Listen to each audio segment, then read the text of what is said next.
for joining this webinar. You have been, some of you are joining again. Appreciate your trust in this learning package or program we have built.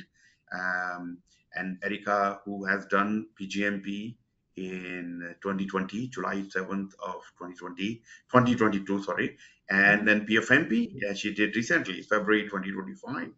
So she's on path with all the certification, PMP, ACP, and then PgMP, PfMP. She has a roadmap, perfect roadmap, and she's following the roadmap, and she's doing great. So thank you for accepting my invite to join this or contribute to the learning experience for people. And also thank you to take me as your mentor for your PgMP and then PfMP. Yeah, no, I'd like to say about, yeah. I'd absolutely introduce myself. I'm Erika, as Dharam mentioned, and Dharam and I, our journey together started during my program management. So I took my program management in 2022. I did the course, and I was super excited, and I failed it the first time. I think I missed it by 4 questions, and I'm almost positive that I missed the math questions. I didn't study any of the formulas, and so I knew that that's what it was. And so obviously I was really bummed about it. And so I was online searching for different tools I could look at, different exams that I could take. And I think I found one of your YouTube videos that had different questions and answers. And so I did several of those. And then when I couldn't find any more, I thought, well, let me reach out. I went into your website and saw that you had a course, and you and I spoke a little bit. And actually, I think you just mentored me. You helped me. You guided me through some examples. I think I was able to purchase some of your questions at the time. And so when I went and took the test again, I passed it. So super excited about that. So I knew I was definitely going to utilize your skills and your mentorship for my portfolio management one. So I did that. I think I started with you in December, finished the course in February, and took the test a few weeks after that. And I took it on Valentine's Day. So it was my Valentine's Day gift to myself. Yeah. I mean, you did really well, both PgMP, PfMP, especially the PfMP. We finished the program in 2 weeks' time. Hey, I get a message from you. You passed the exam with flying colors. Yes. I was not going to want to wait. I didn't want to wait much longer. Everything was fresh in my head. I just wanted to get it done. So it worked out really well. Yeah. So thanks to your contribution as well, I have now 580 PgMPs and 181 PfMPs. This is around 7 to 78% of global number. So I have been fortunate. So people have trust in me, and I was able to contribute, and I was able to, they achieve the success. I take the you do the hard work. I take the credit. That's how it works. But yeah, my job is to provide the right direction, keep you, on within the boundaries, and make sure you go all the way and pass the exam. Yeah, I appreciate it. Thank you. And yeah, Erika is, currently working in HEB and living in San Antonio, Texas, and working as a project program portfolio manager. And, Erika, I would like to say a few words about your experience. Sure. As you mentioned, I do work for HEB currently, and that is located only in Texas, and we are a grocery retailer. Previous to my role at HEB, I worked for only financial institutions. So I worked for banks for probably 25 years before I moved over to the HEB world. And although the subjects are different, being a project manager, you can do anywhere, right? Running a project is running a project. So whether I'm adding money or whether I'm adding, cans of food, it doesn't matter. You still run the project the same way. So it's been a great change from what I was used to, and I've been really happy. But it's a great environment. Perfect. Yeah, of course, you're learning from your job in 25 years working in financial industry, all going to help us in today's topic, and today's topic being humor, empathy, and agility, redefining digital leadership. What a great topic to have. All right. So, Erika, I do have a few questions for you, and I will go through the set of questions, and you feel free to share your knowledge and experience. And all right.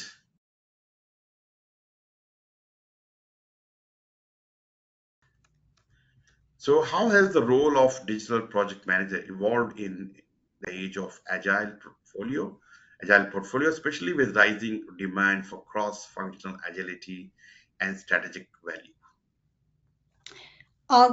Definitely a good question, Durham. So I'm going to be looking down on my notes because, as every good project manager, you've got everything labeled, you've got everything ready, and you've got all your notes. So forgive me if I look down. But That's I okay. think I think our role definitely evolves. Um, Within the agile portfolio, I think one of the major things is we probably focus more now on facilitation and less on control and less on rigid control. I think we become enablers, we become strategic connectors. I really like that term. That's really what we do. So oftentimes when people think of project managers, and I say that loosely, I know we talked about me being a portfolio manager and a program manager, but I think outside of our own project world, people don't always understand the difference between project, program, and portfolio. So, to everybody that is not in our field, we're just a bunch of project managers. So, I'm just going to use that word project manager, but that I think encompasses all of us, program and portfolio. I think as project managers, we truly need to become strategic connectors. Our role isn't just to check off things and say, oh, did you do that? If not, when are you going to finish it? Have you finished that? It's not really just checking those off. It really is connecting the work with the strategic initiatives of the organization that you're part of, right? So if my team is working on something that has nothing to do with the major three initiatives of the organization, then that's my job to be able to connect that strategically and really facilitate the team into working on things that are strategically planned and not just stuff that we want to work on, right? So I think in agile portfolio, sometimes we think fast, fast, fast. We got to do things fast in 2 week intervals. And I know that's true. We really also have to be thinking, are we working on the right things every 2 weeks, right? So I really do think that our role has changed to become more of a facilitator and, like I said, a more strategic connector and not just somebody that is going to check things off and hurry, hurry, hurry to finish things in 2 weeks. Oh, definitely. It used to be okay, you have a set of activities to be done, you do this, you do it, and have a stick in your hand. Now, Hmm. yeah, things have changed. We are in the new world, and so we have to change and more agile and make sure we are aligned with the current strategies all the Correct. time. If you're not aligned, the program project you're doing is not required. Yeah, absolutely. Okay, great, great, great. So, Erika, how do you harmonize portfolio governance and agile responsiveness when you're leading large-scale digital transformations? Governance. Everybody dislikes governance, but everybody needs governance, right? So I think it's very important to try to go in and have the people that you're working with understand that there are some guidelines. Here are some lanes that we can't cross, right? But you don't want to do so in the fashion where you stump their creativity. You don't want to tell them you can only do these things because then maybe they don't want to do it. Or maybe you're stopping them from thinking of a way better way of doing something because they're thinking that they can only do it in the confinements that you've given them. So I think that it's very important for us as project managers, and we're most of the time not the actual manager for the individual, but we are leaders of the organization. So I think it's very important for us as leaders to make sure that they understand governance is a structure and not necessarily a barrier, especially for a very large scale project, right? That's when it's absolutely needed because it could be a multi-year project without any governance.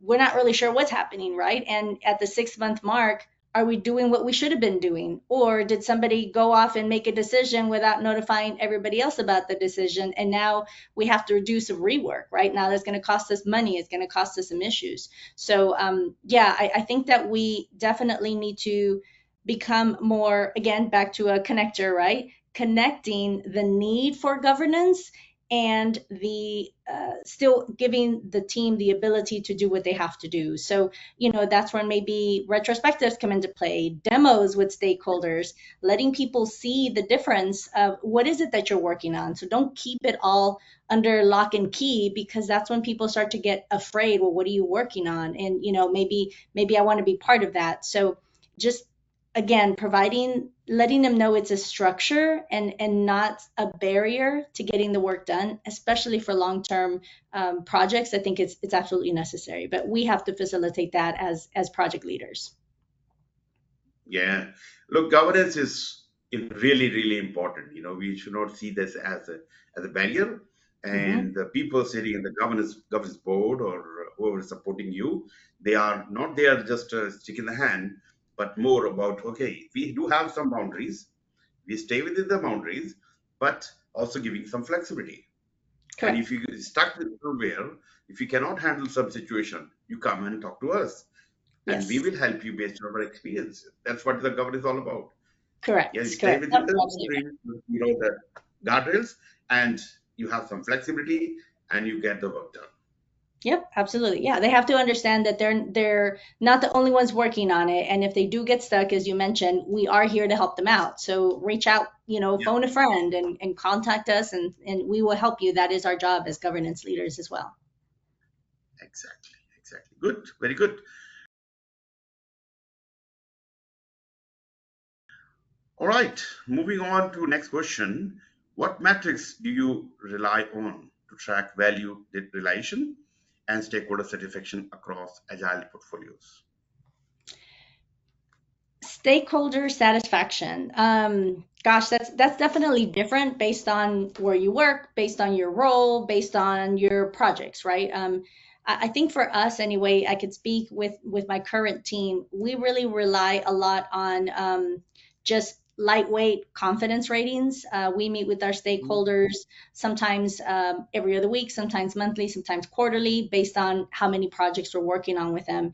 And really it's a gauge, right? And so talking to them, usability is big. So if they are using our product, if they are asking questions about our product, if they're even asking for enhancements about our product, so that tells us they're utilizing it. It tells us that they are actually taking the time to get to know it. So I think we use a lot of those soft values. And I say that because that's necessary for my immediate stakeholder. If, however, when I'm talking to my executive level stakeholder, then that's different, right? Because they're not going to be the ones using the product. So, from that perspective, we rely on numbers, we rely on usage numbers, right? How many enrollees we have in a program, how many enhancements requests do we have? So it really just depends. Your metric is going to depend on who your audience is. So again, if we are just trying to talk to the boots on the ground personnel, hey, do you like this product? It's much easier that I physically ask them as opposed to me talking to the CEO. He's not going to use it, so I would just give him numbers, right? So I think from my perspective with my current role, I have to play that role. Again, I'm going to go back to being that facilitator and that connector. I go back to that role and who am I talking to, and that's the kind of metric that we're going to provide. I am a firm believer in that metrics are important, but metrics aren't the only thing, right? Because I think sometimes we can go overboard with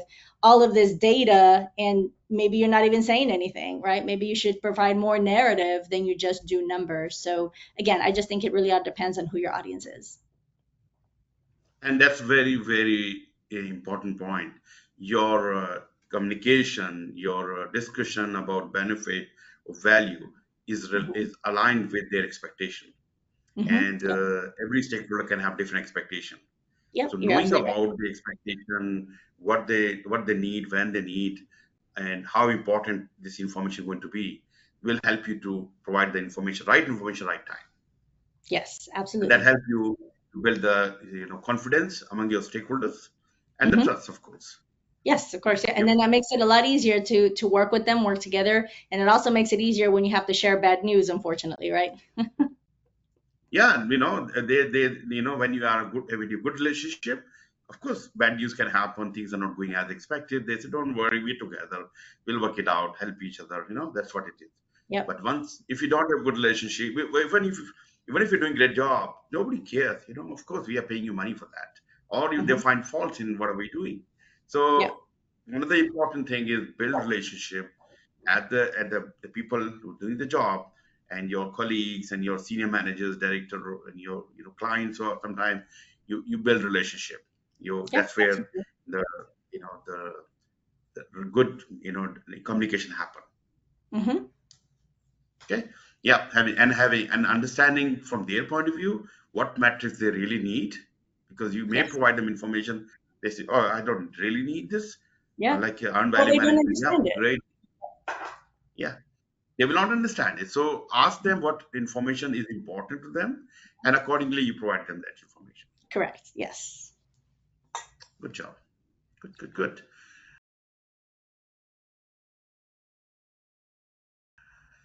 All right. So my next question to you is around hybrid models. Hybrid model often blend agile speed with governance structure. Can you share a case where this mix enabled success and how you determine the right fit? Yes. I think that I could probably use my current scenario right now. So I mentioned in my bio that I've been in a financial industry for the past 25 years. HEB obviously is not a financial industry. So my Mm, team, the team that I work with right now is not necessarily a software team. They do some work that's a little bit different. And so when we brought to the table trying to change our project management methodology from kind of waterfall to agile, it was not perceived very well. They didn't think it was going to work. They had heard all these negative things about agile, that they make you go faster, or they make you finish things in 2 weeks. And so in our world today with my team, their projects extend longer. They do a piece of work and then they wait for someone else to complete something, and then they do a piece of work and then it goes back to someone else. So we're really reliant on a lot of people. So they felt it really could not work in our environment. Here we are, 4 months later, and I'm happy to say that we're there and we're getting it to work and we're utilizing it. But we had to make a lot of concessions along the way, right? I'm a firm believer that you can't just come in and say, let's remove everything and going forward, you're only going to do it this way. No one likes to do mm, that. We don't like to do that. We don't like people to say that to us. And so um, I had to kind of blend agile with what they were used to. So we just went a little bit at the time.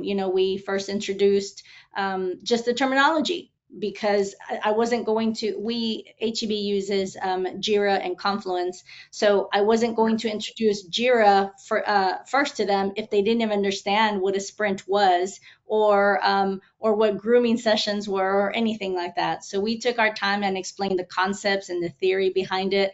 Once they got adjusted to it, then I moved them over to just a spreadsheet, and we tracked tasks that way, just to get them into the mindset of tracking tasks, of just even listing the tasks, because it wasn't something they were used to doing. They were just thinking, I have to create A, and they didn't think of all the steps that were leading up to A. So we had to change that mindset. The last step was getting them to utilize Jira in the sprint concept. So we knew we wanted to get to agile at the very end. We knew we were going to have to give them governance, because we just talked about how important that was, but we also knew we couldn't do it all at the same time. So we took our time and we broke it up into not 2 week intervals, but we almost did it like in a month. I know sprints are normally 2 weeks, but for us, it was more like on a monthly basis. And we broke up the work, which is what agile is, right? You just break up a large piece of work into smaller things. So we yeah, broke it up and made sure that they understood one thing before we added another and before we added another. And I think we're obviously still changing because it's agile and we want to make continuous improvement, but the team is utilizing the 2 week methodology. mm. They think in those terms, they speak in those terms now. So I think it's been pretty successful so far. Yeah. Look, this is a great way of getting started, especially when we have been doing the work projects and in traditional waterfall, and you're Mhm. moving to agile. And I've seen it. Okay, in next 3 months we're going to have all the projects in agile. and fast, all the training organized, this happened. Guess what? Not Yeah. everybody ready, Yeah. and they Yeah. And fail. that's example. Yeah. So, while we're moving from traditional waterfall, we need to have some little bit hybrid approach and little bit time, Mhm. give time to the team, understand the concept, understand the new terminology, and of course, there has to be, agile coach with hand holding them initially with small projects and see the Mhm. successes, learning from them, retrospective, and keep building the confidence as well. Yeah, we can do that, and it's doing better and better and better. Mhm. Yep, yep. It's been Yeah. pretty. It's been working out really well for us, and you're right. You talked about the successes, and that's what we did. We would just share, hey, you guys are doing it this way now. Hey, you're thinking about it this way now, and now they're coming to us during our retrospective, and we talk about what should we start doing, stop doing, and oh, I forgot the third one: start, stop, and continue doing. And when we've Mm. asked them that, they're coming up with some good examples like, hey, maybe we should do it this way instead, or maybe we can change it this way and we can, add more story points to our board. So it's just been a very great learning experience. But, what you said is correct. We have to take a small approach at a time. Otherwise, it's too much for someone to change, how they've always done things in 2 months. It just doesn't work that way. Exactly, exactly. Yeah. It do take time for people to change their mindset, especially they have been working in the same way for many, many years. You cannot Hmm. just impose, hey guys, from next month or so, everybody is doing this. No, take Hmm. a, phased approach Correct. and slowly move towards that. Of course, we like to move faster, but, take baby steps from there and Yes. let everybody feel, we need to find the right balance actually. Yep, yep. That's the Sometimes hybrid we go model. too slow. Yeah, if you go too slow, people lose interest as well. So you need to find what is the right balance for my team, my organization. Yes, I agree. Yeah.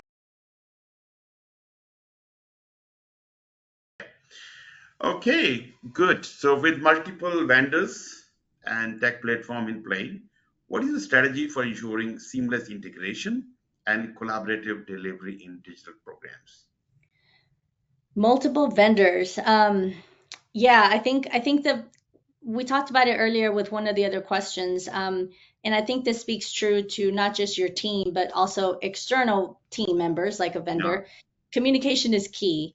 Um, Yep. I think in my experience, in order to you're never going to have a perfect delivery because there is no such project, right? But to have a Yep. seamless delivery, I think communication is key. So for me, anyway, from a personal level, I always meet with the my counterpart from the vendor, right? Let's talk. Let's have a conversation.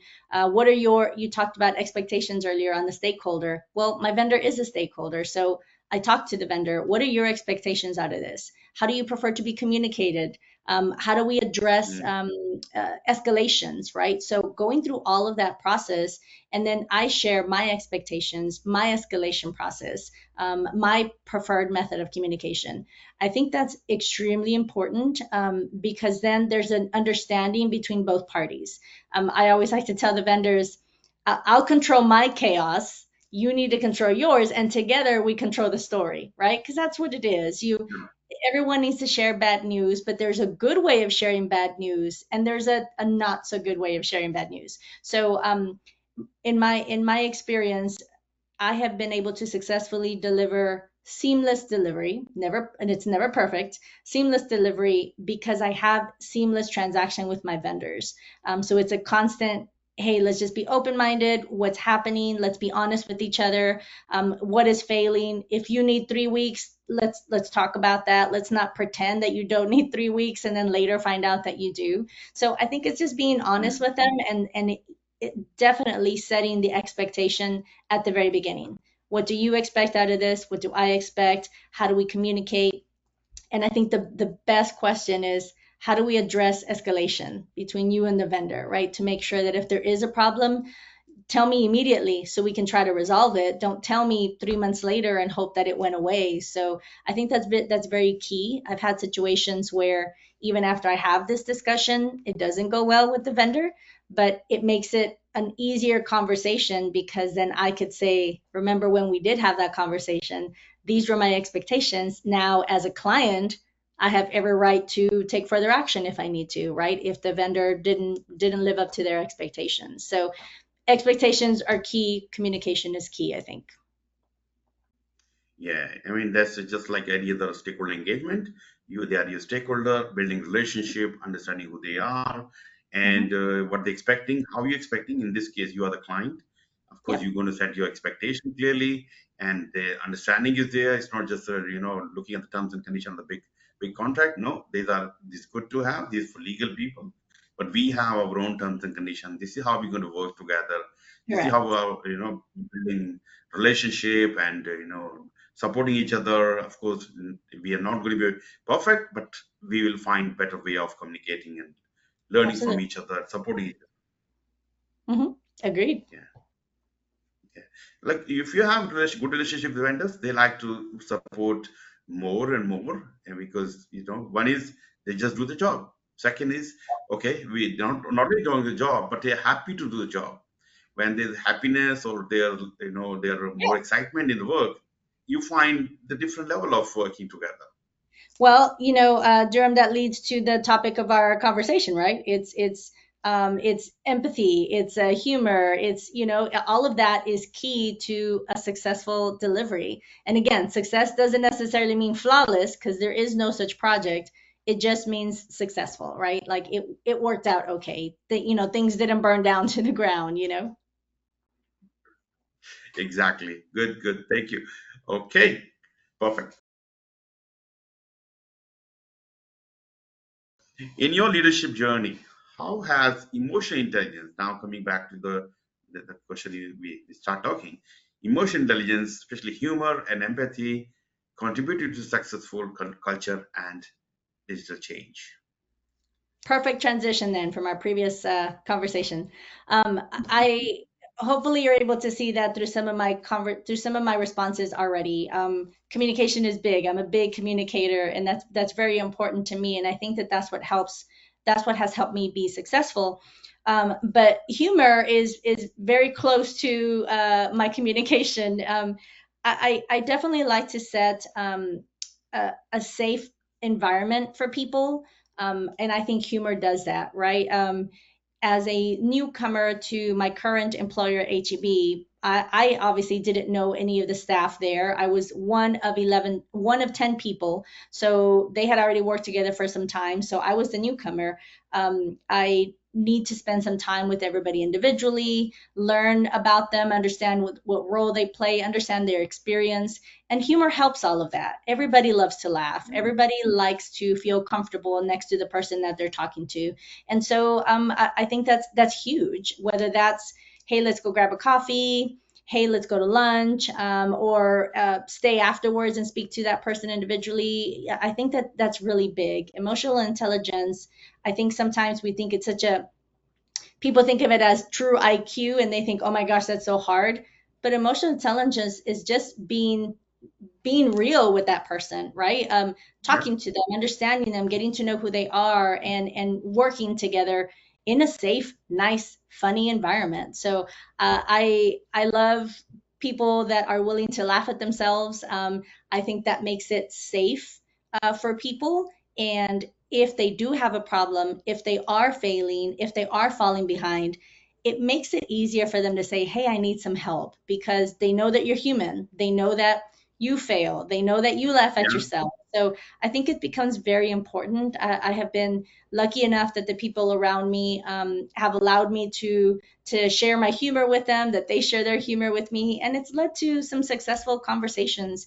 It's led to successful relationship building, which, like we've been saying this whole time, is key to being success to having a successful project. People want to work with you. People will help you out. They'll stay a little bit later to finish that up for you. But if anything, it really is just to make sure that they're comfortable asking for help. We talked about that with governance, right? Our role as connectors, as strategic connectors, our role is to make sure that they understand we're here to remove all those barriers that they have so that they can do their job. One of the things I like to say to my team all the time is, um, I do all of those things so that they do what they do best. So they do those things that they do best, and they let me do the things that Yeah. I do best. And that's never going to happen if they don't trust me. And humor is a good way to get people to trust you. It's just something that, again, everybody likes to laugh. So I think it's huge. It is a huge part of my personality, and it's a huge part of how I run my projects. And I think that's made me pretty successful. Actually, it's very, very important point what you mentioned, having, culture where people trust each other and know each other and laughing together, supporting each other. That's what the culture, team is all about.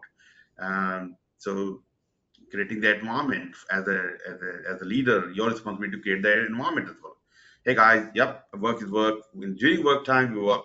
We go have some, let's say, Friday evening or getting together for lunch, and just in a meeting, start with some humor or some discussion and something interesting. Especially now, a lot of work is done via virtual, so you have to find ways how can be still working and on the deadline, but at the same time, people work as a team. As, Yep, you know. you're right. Well, funny you talked about the virtual environment. So I am virtual probably 85% of the time. And so it makes it that much harder, right? But when we do meet together, that's when you really need to make sure you spend that time with them, and the trust level and the communication, and break down those barriers. So it takes time for sure, but it is well worth it. And a well-timed joke, it goes a lot further than showing them any type of Gantt chart. Mm. I'm just picturizing what if we have robots as a manager and they're trying to create. Yeah, How they could may, I mean, I don't know. Siri sometimes tells pretty good jokes, so I don't know. I guess maybe that would still work. you never know, they are learning, soon That's they will true. be replacing us. Anyway, look, that's also coming, so let's not worry too much about. We're going to make our life and our team's life more happy, more enjoyable. Correct. Okay.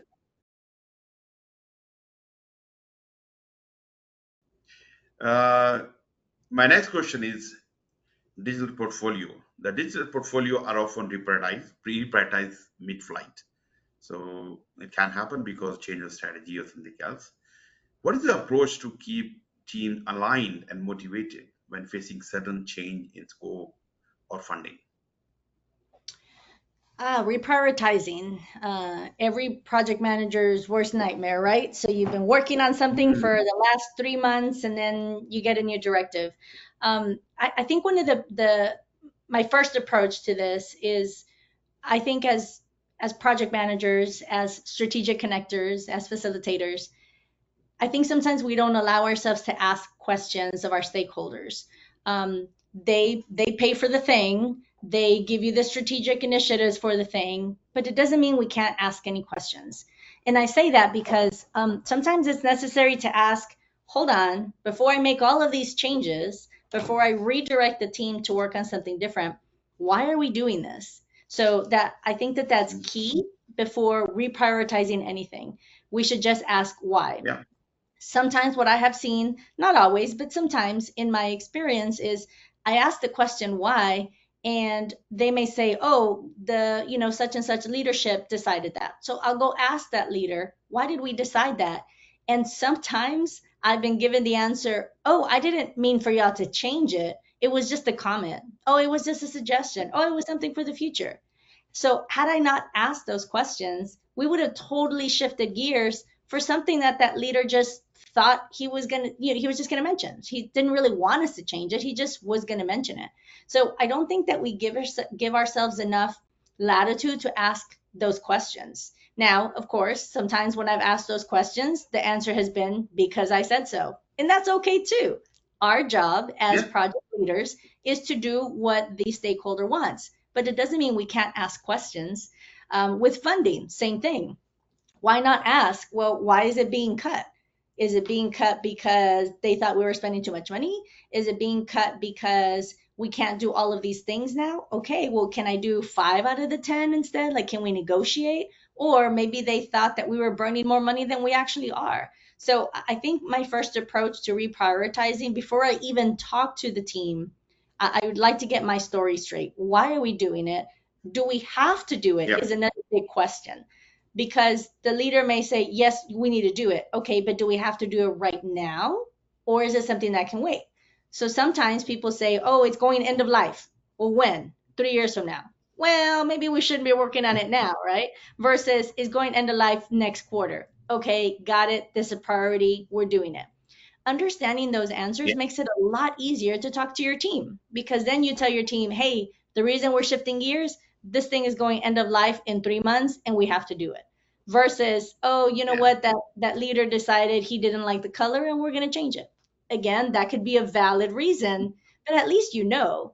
And if you know, then you help build the story to your team, because as leaders, we certainly don't want to talk negatively of our stakeholders, or say, oh my gosh, that thing is so dumb. I can't believe we're doing it that way. That's their prerogative. Again, they're paying for the thing and they're giving you the initiatives for the thing.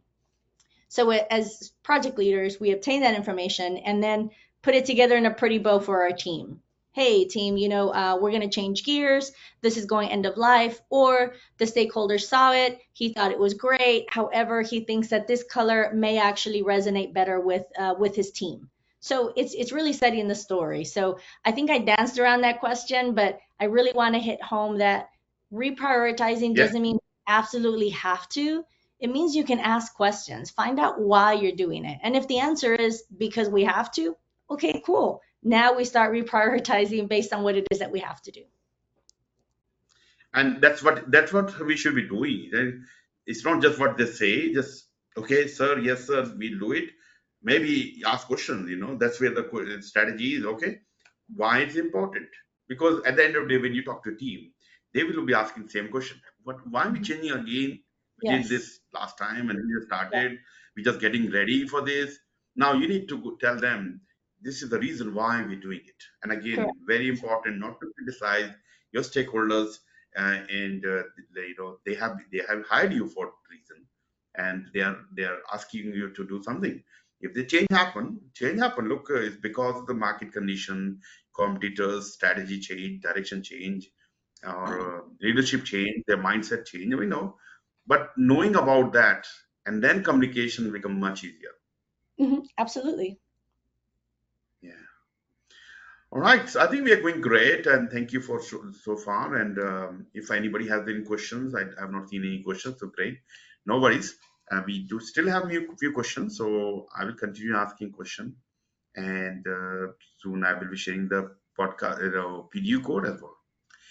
Okay. So looking forward, what single skill or mindset shift will define next generation of digital project manager in agile portfolio environments? Oh gosh. I think the key word here for me would probably be that we really need to change our mindset from project controller to Mm, project choreographer. So I kind of like that phrase, choreographer, because we really are the ones that help guide what's happening, right? We have a vision, but we need to make sure that these people are dancing, and we need to make sure that my team over here is dancing and this using the same music, that they're all dancing to the same music and going to end at the same time. So I think we really need to be more agile ourselves. I know that we could say, "Oh, we are an agile organization," but sometimes I have seen that even as project leaders, we are not very okay with being agile. Like if people move our stuff, we get kind of freaked out yes. because that's not what I wanted. So I think that we need to be less of a doer and more of an enabler of flow. Back to the choreographer. We need to know, oh, we got this. Okay, cool. Maybe that's not that big a deal. Yeah, we're the orchestra, or we're the director, right? The conductor. Couldn't think of the word. But yeah, that's I think that's key, Durham, into being okay with change. And I know that sounds easy and people say it, but I don't think everybody always is. I have to, I say this a lot with my team members throughout my years. Sometimes we have to talk people off the ledge. It's a saying that we have, in the US, where people get so freaked out. They're standing on the edge because they think, oh my gosh, it's the end of the world. I can't believe this is happening. And so we have to guide them back and say, okay, well, maybe we do have to rework some things, but hey, maybe it's not so bad, or maybe we have more time, or maybe we need to think of it differently. So I think really it's being the conductor, being the choreographer. We as project leaders need to be agile ourselves in order to demonstrate that with the rest of our team. But I will say, I think one thing that everyone, not just as project leaders, should do is we should definitely all be okay with saying, you know what? I don't know. Let's figure it out together. Just because we're project leaders doesn't mean we have all the answers, and it's okay to say that we don't. I think the more honest you are, the more people are open-minded with you and open with you in general. Great, great, great. Yeah, perfect. Yeah, being conductor, being choreographer, that's one of the skills, and being, communicator and building relationship, especially in agile portfolio environment. Things are changing, so we have to. Absolutely. All right. Okay. So look, I do have some questions which were presented during the registration form, so I will take them. And okay, so. And I have shared the PDF code on the chat. Please feel have you take a note. Otherwise, you can ask me if you cannot see that. And yeah, I have given a coupon code as well. Feel free to use it for our for registering to the program. And yeah, so there is a links given to you, and I will share the links with you in email as well as here. All right, moving on to the next question. How beneficial is PfMP certification after PgMP? I think that that's definitely. I mean, I'm going to give you some facts, right? But I think it really comes down to a personal decision. So it definitely is a great strategic career move. As I said at the beginning, people that are not in our field don't always understand the difference between project, program, and portfolio, right? So we have to explain to them. When you tell people you're a program manager, they think you're a software program manager, right? And so you would have to Yeah. explain, no, there's tiers and all this other stuff. So I think even though you would have to explain what it is your role is, it definitely provides, at an executive level, it provides that credibility, right? Even if your job title is project manager, but behind your name you have those awesome credentials, people treat you differently. And we know this because we act that way. When somebody sends us an Yeah. email and your signature line has all of these credentials, you are immediately assume, oh my gosh, they've done all of these things, they know this information, so they immediately have that credibility, right? Now with that, we can't take advantage of it, so they assume we have credibility. We better have it, right? We better continue with, you talked about PDUs for this session. We need to continue with educating ourselves, right? Also, um, I think it becomes a tool set for strategic influence for the same reasons. People understand that in order to get to where you are, a program or a portfolio manager, that you had to get not just studying, not just the course, but the application process is no joke. It is a long process, and you have to present examples of what you've done, and they have to be specific examples. So I think that it takes a lot for you to even get to the test process. Sometimes people just focus on the test, but the application process, if you don't have those credentials enough to fill in the application process, you won't even get to the test part. So I think it definitely gives you strategic influence.